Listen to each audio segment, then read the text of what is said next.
Idiosyncrasy, in simple terms, is a unique habit, behavior, or characteristic that is specific to an individual. It is something that makes you stand out from others. Maybe you have a friend who laughs in a super high pitched tone, or maybe you adjust your glasses every 5 minutes. These little traits might seem small, but they are distinct to each person and they add a flavor to your personality. Idiosyncrasies can be pretty much anything: a behavior, a way of speaking, or even something as small as a preference for how you organize things. These habits are often so specific that they become part of what makes a person recognizable. They can be quirky, endearing, or even a little frustrating for others, but they are definitely unique.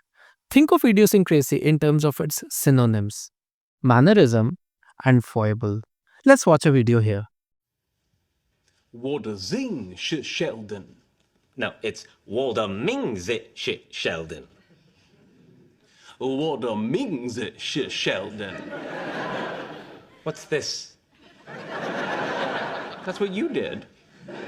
I assumed, as in a number of languages, that the gesture was part of the phrase. Well, it's not. Why am I supposed to know that? As the teacher, it's your obligation to separate your personal idiosyncrasies from the subject matter. You know, I'm really glad you decided to learn Mandarin. Why? Once you're fluent, you'll have a billion more people to annoy instead of me. I think the video was self explanatory. Now, let's talk about the different forms of the word. The noun is idiosyncrasy, which refers to the habit or the characteristic itself. The adjective is idiosyncratic. It's used to describe something as having unique traits. The adverb is idiosyncratically, which means something is done in a way that's specific to a person's unique habits. Let's have some examples now.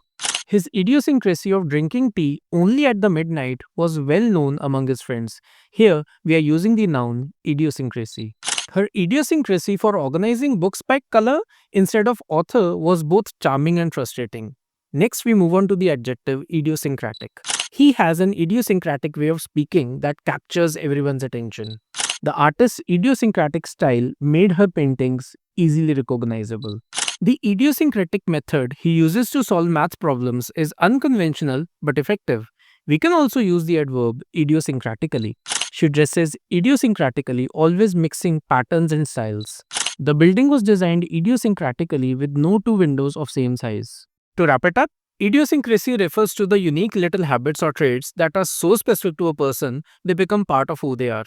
Whether it is how you speak, organize, or even how you solve problems, idiosyncrasies are what make us all a little different.